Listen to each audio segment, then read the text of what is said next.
Sejarah Tugu Peringatan Negara diletupkan penggana.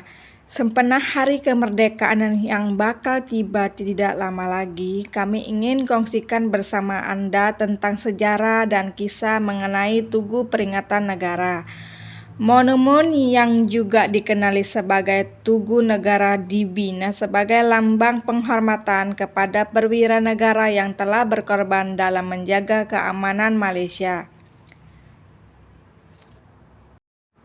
Tugu Negara telah siap dibina pada 8 Februari 1966 sebagai penghormatan kepada lebih 11.000 prajurit yang gugur dalam Perang Dunia Pertama pada tahun 1914 sampai dengan 1918.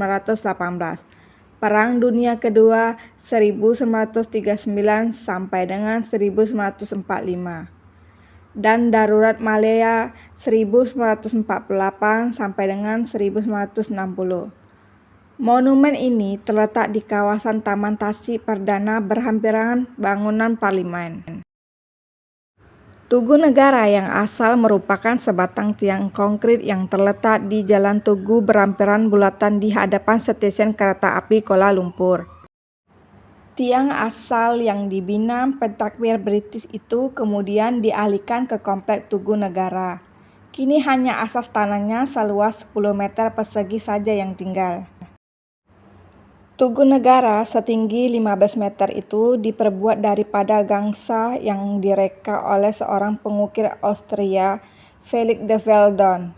Tugu Negara yang pernah menjadi arca berkumpulan tertinggi dunia itu menelan belanja sebanyak 2,5 juta. Ketika itu 1.245 juta daripada jumlah itu adalah sumbangan daripada orang ramai, selebihnya ditampung oleh kerajaan.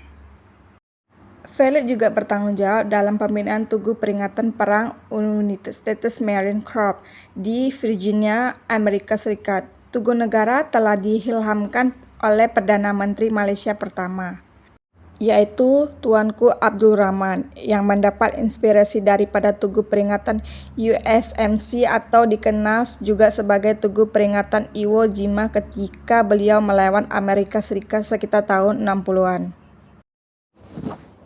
Tidak senang dengan pembinaan Tugu Negara, walaupun bagaimanapun, langkah kerajaan membina Tugu Negara bagi memperingati pejuang bangsa itu telah menimbul ketidakpuasan hati di kalangan pengganas komunis yang telah mendakwa kononnya mereka juga adalah pejuang negara karena menentang pendudukan tentara Jepun.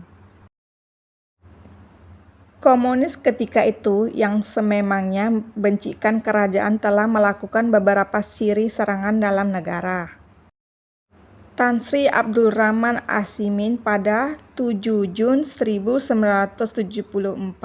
Mereka sekali lagi membuat kekacauan dengan meletupkan Tugu Negara pada 26 Agustus 1975. Serangan nekat yang berlaku pada jam 5 pagi itu telah menyebabkan berlakunya satu letupan kuat sehingga menggegerkan seluruh kawasan Taman Bunga berhampiran. Malah letupan kuat itu turut didengari Tuanku Abdul Rahman yang tinggal tidak jauh dari situ. Pihak berkuasa mengesyaki serangan itu dilakukan oleh Barisan Pembebasan Kebangsaan Malaya. Berdasarkan siasatan awal, mereka dipercayai ingin meletupkan Tugu Negara pada jam 6 pagi ketika seksi tiupan trompet yang akan diadakan di situ. Cubaan mereka untuk membunuh semua peserta yang mengambil bagiannya gagal.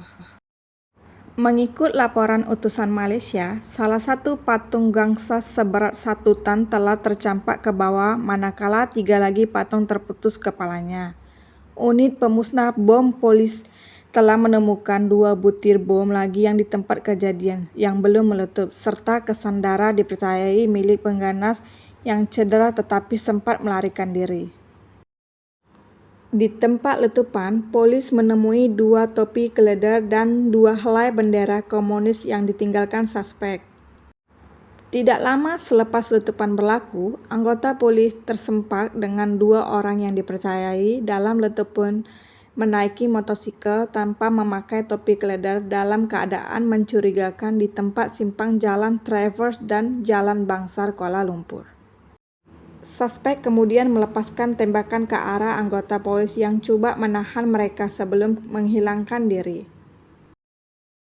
Pihak polis percaya bahwa salah seorang dari tempat suspek tercedera dalam letupan itu dan segera mengeluarkan arahan agar mana-mana ospital atau klinik yang didatangi individu yang cedera akibat letupan supaya segera menghubungi pihak berkuasa. Polis kemudian melancarkan gerakan besar-besaran mengesan semua pengganas berkenan. Sehari selepas letupan itu, polis menemui sebuah motosikal jenis Yamaha 100cc tersadar di tempat terletak kereta berhampiran pasar Jalan Pudu.